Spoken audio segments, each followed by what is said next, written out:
Hello, and welcome to Chess with Liza. Today we are going to be going over Scholar's Mate. Start from the very beginning. Scholar's Mate, also known as the four-move checkmate, is one of the faster ways to win the game, and it generally happens as white. And one of the reasons why it generally happens as white is because we do get the first move, so we are as known as the aggressor. So first of all, I want to talk about the f-pawn. So the f-pawn for both sides is the weakest pawn on the board. And why is that? Because it is only defended by the king. What is the problem of only having your king defend a piece? It's because if your opponent gangs up and adds more attackers than your defender as a king, then that piece is actually not really defended. We will elaborate more in just a second about attackers and defenders.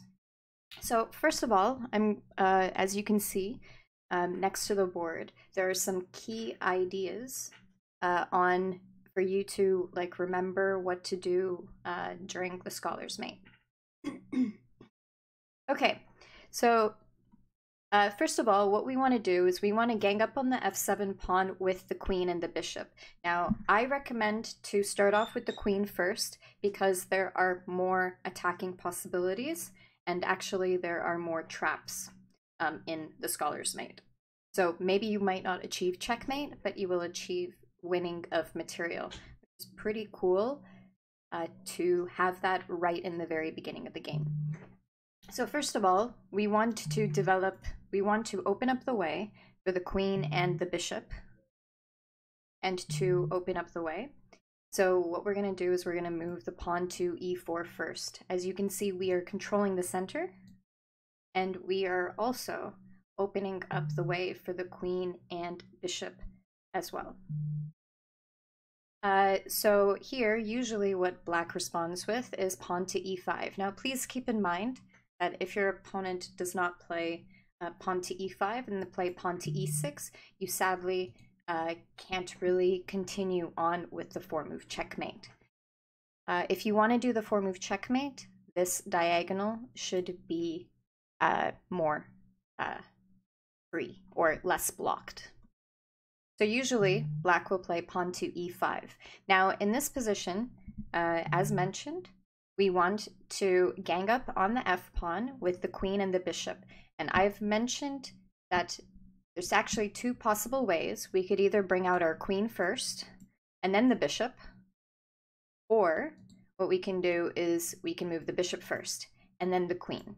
One of the reasons why I recommend to move the queen first is because when the queen moves, it does an attacking move. So let me explain why. When the queen goes to h5, the queen is looking at three different pawns. However, one of them is in danger. By moving the queen to h5, we make a forceful move. And what is a forceful move? A forceful move is a move where black has to react. So by playing queen to h5, I want you to figure out here which one of these black pawns is safe to grab on the next turn. So for example, if black makes the move knight to f6, which one of the black pawns would it be safe to capture? If you answered pawn to e5, that is correct. Sadly to say, you cannot capture this pawn yet because you need another helper. If the queen captures on f7, the king is going to, sorry, I wanted to do red. The king will capture back.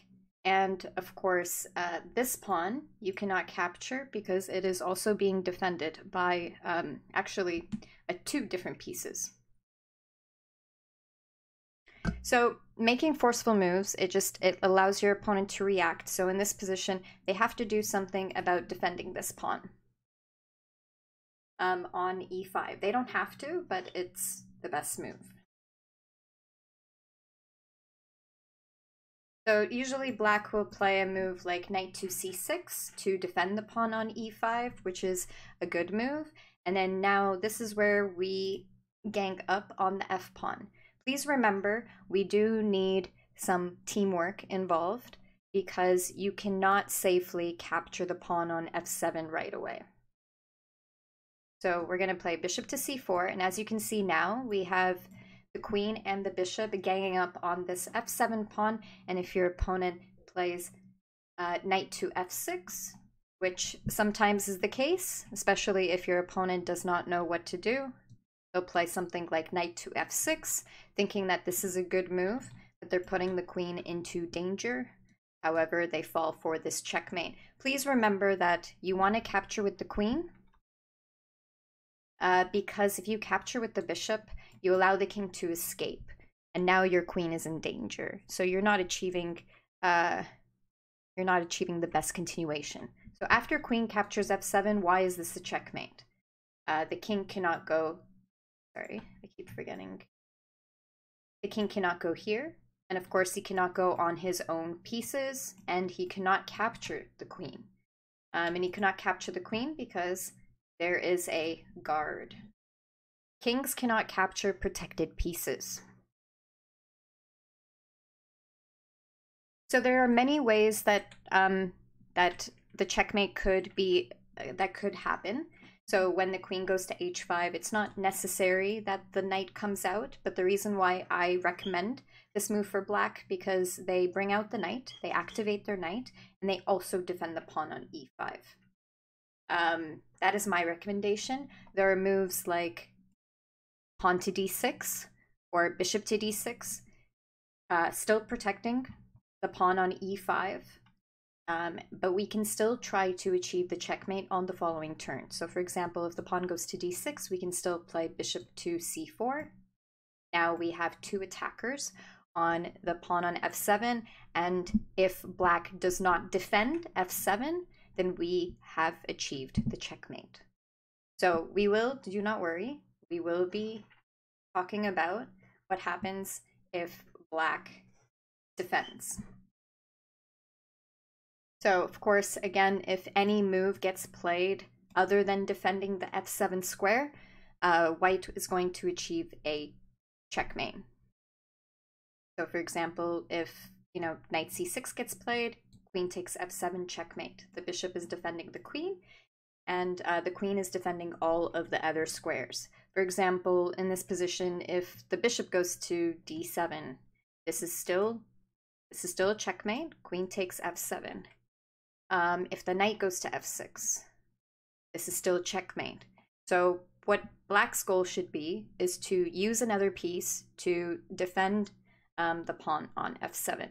There is actually a potential move that is possible here, and it's pawn to g6. The idea is that the queen is being blocked, but if you want to continue the attack, what you can do here is you can play queen to f3, and now you have another attack of checkmate. Now, of course, your opponent can defend against it, but keep in mind that the reason why people play this scholar's mate trick is because if their opponent falls for it, then they win the game really quickly. And of course, if their opponent doesn't fall for it, it just means that now we just continue our game like you would normally. So queen goes to f3. Yet again, if this pawn on f7 isn't protected, or of course blocked, or the attack is blocked off, we will still achieve a checkmate. So knight goes to c6, and queen takes f7. Before we continue on other variations, I do want to make a note. So I mentioned earlier on in this video why I don't recommend to play bishop c4 first. The reason why I don't recommend to play bishop c4 first is because if your opponent plays knight to f6, which is what I tell most of my students. So number one, I either tell them not to push pawn to e5 if they're playing black, and if they get to this position, and if their opponent, if white starts off with the bishop first, we have a really nice move as black. It brings out the knight, which is good for the development. The knight is controlling the center. And now, as you can see, queen h5 is no longer a possibility because the knight would be able to capture the queen. Another thing that's kind of bad is that we also can't play a move like queen to f3 because, see, the knight is blocking off that line, right? So queen f3 wouldn't really do anything. And black would be safe. Black would continue with their development of bishop to c5. Please keep in mind that, of course, not everyone is going to play knight to f6. So, for example, if your opponent decides to play something else, then, you know, maybe you will be lucky in that regard, and you can still continue on with queen to h5. But it really depends on what your opponent, of course, will play. I wanted to make a mention on why I wanted the queen to come out first. So there is a opening trap that actually happens quite often because especially one of the reasons why this checkmate is called Scholar's Mate.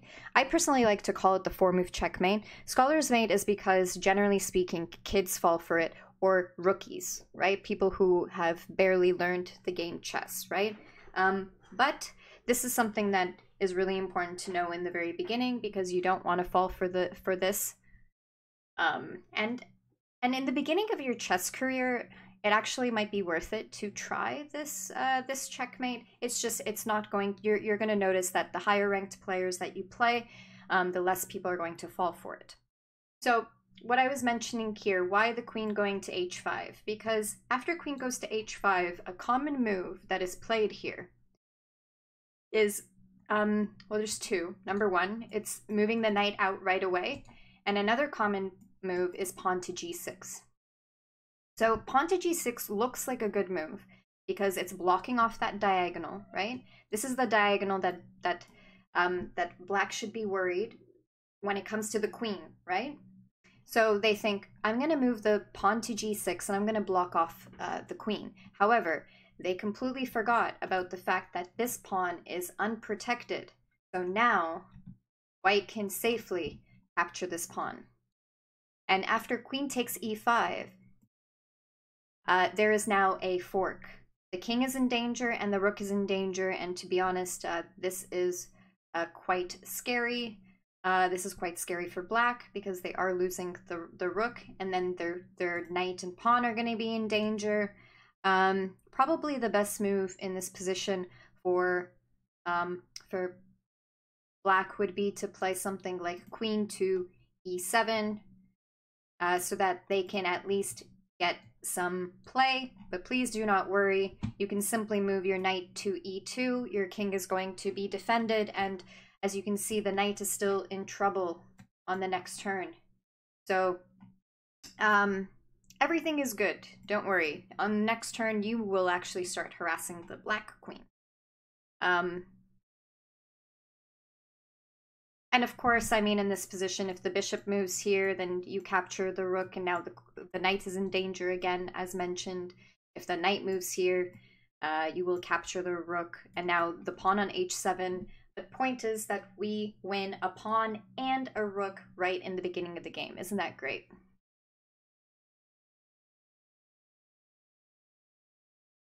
Okay. Oh, another move. I wanted to say knight f6. Now, knight f6 is not as bad as pawn to g6, but knight to f6, as you can see, is not defending the pawn on e5.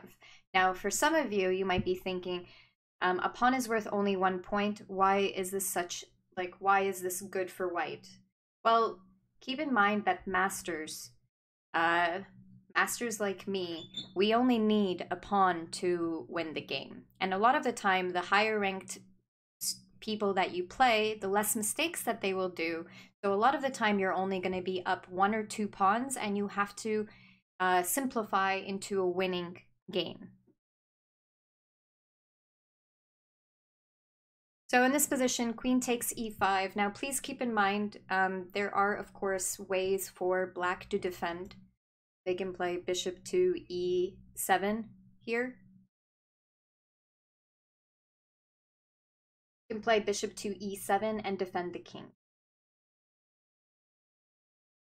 But just keep in mind that your queen is left in the center and it's going to be harassed. So what I would do here is I would just develop my knight to c3, and I would start developing my pieces, but eventually I should think about maybe retreating my queen back to safety. Just be careful. Be careful. One of the problems about bringing out your queen really early, it might not be about losing it, but it will definitely be attacked, which makes you lose time in using teamwork, right? In chess, it's really important to use teamwork, and if you want to get all of your pieces out to help, obviously, checkmate your opponent. There's one more thing I wanted to go over, because there are, in the future, some ways that black can defend. So let me show. We're going to start from the very beginning. So remember, we want to bring out the queen and the bishop. So we're going to move the pawn to e4. Pawn goes to e5. We're going to bring out the queen early. Remember, I recommend to bring out the queen early. It is really by preference. You can still achieve the 4-move checkmate or scholar's mate with the bishop going first, but as I said earlier on in this video, there's more tricks that your opponent has to be careful about. So let's say they play knight to c6 and see how the knight is defending the pawn, and now we're going to be bringing out this bishop. So now we have 2 attackers. Yep, 2 attackers on f7 versus 1 defender. There's only 1 defender, which is the king. So as mentioned earlier on, black needs to figure out how to defend the pawn on f7. So I'm going to show you the way I don't recommend. So for black, I do not recommend to move a knight to h6. So one of the reasons why I don't recommend the knight moving to h6 and defending on f7 is because the knight can actually be attacked on the next turn. Well, not right now, but let me show you. So in this position here, take a look at the bishop on c1. What you can do here is you can play pawn to d3, or even pawn to d4, but I think pawn to d3 is safer. You play pawn to d3, but actually pawn to d4 might be like trying to encourage him to capture the pawn and maybe fall for your trick. So maybe pawn to d4 is more interesting in this position. But as you can see, what can happen is, let's say the bishop comes out, and now we remove the defender. So knight h6 is not a move that I recommend, because now we remove the defender. Of course, if they capture our bishop is poisoned, and they capture a bishop, they fall for checkmate.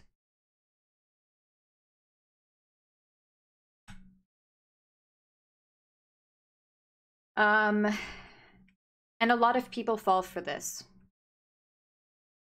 So please do not play knight to h6. I will make a video on specifically on my recommendation on defending against scholar's mate. It will be one of the next videos. So in this position, after bishop c4, there's another way. So the way that I prefer is there's 2 ways actually, is queen to e7 and pawn to g6. The reason why pawn to g6 works right now is I want you to realize that this knight is defending the pawn on e5.